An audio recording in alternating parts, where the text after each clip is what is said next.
This is not a personal dream. It is a dream that has been shared by many of us. After a long period of no activity in this field at all, that we can create in America a center of research, learning, and training in things Armenian.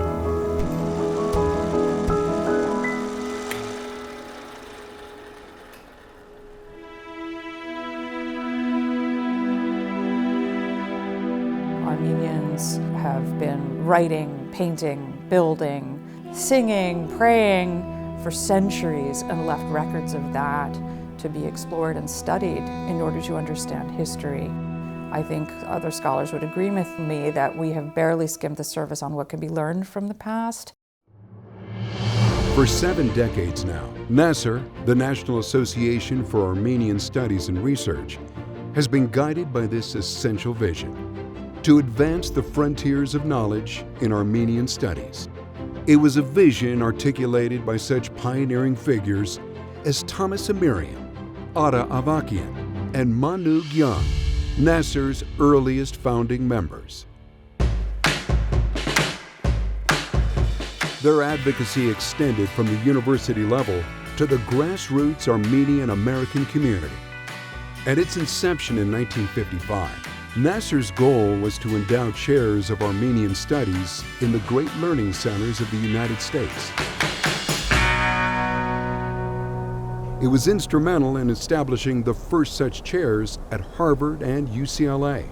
Others would follow. And today, endowed chairs and programs in Armenian studies proliferate across America in its most prestigious universities. Building on its early successes, NAASR would grow into a global network, connecting leading scholars with research support and financial grants. It is clear that people are more and more beginning to find the way to NAASR, which is very positive. And also it's positive to see that there are very many good applications. So NAASR is doing fantastic work to advance Armenian studies in various fields. We are expanding in these areas as well. And our expansion includes building new partnerships and strengthening existing ones with institutions in Armenia, whether it's the Madenataran or the Armenian Genocide Museum and Institute, or whether it's other organizations outside the Armenian sphere that deal with genocide or other Armenian-related issues. Իհարկե այդ գործակցությունը կա, այդ գործակցությունը տարեց տարի խորանում է։ Այս պահին ասոցիացիայի հետ մեր հիմնական համագործակցության առանցքը եւ նպատակը ունենալ այնպիսի մի մարմին, որը մեզ ավելի լայն հնարավորություններ կտա աշխարհասփյուր հայերեն գրավոր ժառանգությունը վերականգնելու եւ պահպանելու տեսակետից։ Today, certainly there's more activity in the world of Armenian studies than I think the founders ever could have imagined, although they may have wished. Equally important has been NAASR's role in connecting the fruits of scholarship to a broad general public. Would you like to say anything as an opener, gentlemen? I would. Researchers, writers, and artists present their work to the world through dozens of NAASR programs each year. Not only do these enrich the Armenian culture, but they also create bridges that connect Armenian history and identity to a larger world. Today, NAASR is a visible and meaningful presence for the rising generation of students.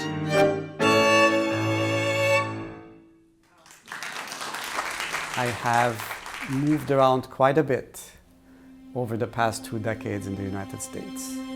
But perhaps one of the few constants has been NAASR. About 4 years ago, I moved to Harvard, where I hold the Mashtots Professorship of Armenian Studies. I teach a range of courses on Armenian art and culture, everything from textiles to Armenian manuscripts to Armenian architecture to general culture and aesthetic courses about Armenia. I have all different kinds of students. Last year I had over 400 students in my general education course called The Story of Armenia. It's such a pleasure to teach and introduce Armenian art and culture to such a diverse and large student body. A key factor in NAASR's support of academic research is its Mardigian Library, a vast state-of-the-art resource housed in NAASR's Belmont, Massachusetts headquarters. In the past decade, the library has nearly doubled its holdings and is now home to some 40,000 volumes. The library has also embraced the digital age with advanced audio, visual, and online resources. In the spacious setting of the new Vartan Gregorian building, the library is not only a repository of Armenian books and treasures, but also of memory and identity.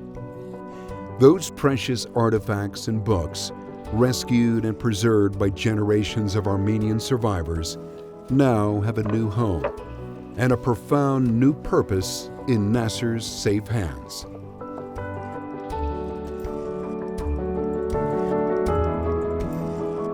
It gives you a real sense of connection to something that goes far back and is much larger than yourself, and you feel like you're a little piece of that history as well. Our library is a living library.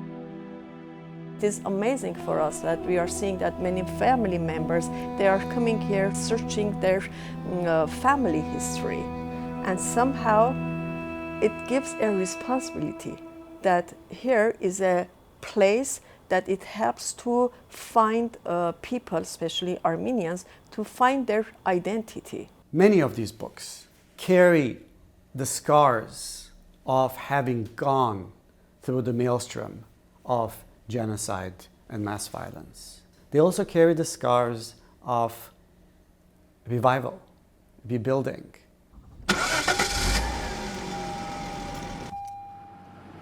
As a young boy in Jerusalem, Armenian families came together to visit each other. In those days, we didn't have phones. People just knock on the door and they visit. And that's all they would talk about is the genocide. And everybody lost families. I mean, that makes a very major impression on a young person or anybody. The Armenian identity was the genocide and the starving Armenians. At age 16, I had the opportunity to be invited to go to the major fundraising at Harvard University for the establishment of NAASR. I was very intrigued with the founders, visionary founders of NAASR, who basically were saying the world doesn't know anything about the Armenians besides the genocide. I began to learn more about what could be our identity. Armenian Americans are indeed part of a larger and older world than our everyday experience would suggest. One goal of NAASR, undertaken since the 1960s, has been to reconnect people to their roots in historic Armenian lands. When we encounter ruined, partly ruined cultural heritage sites, we are ultimately witnessing how, despite destruction and genocide and neglect, Armenian places and faces remain an indelible, a significant component of the landscape and the population and reality of modern-day Turkey. The trip will become increasingly important as the generation of survivors and the generation of younger individuals who've had relationships with survivors passes.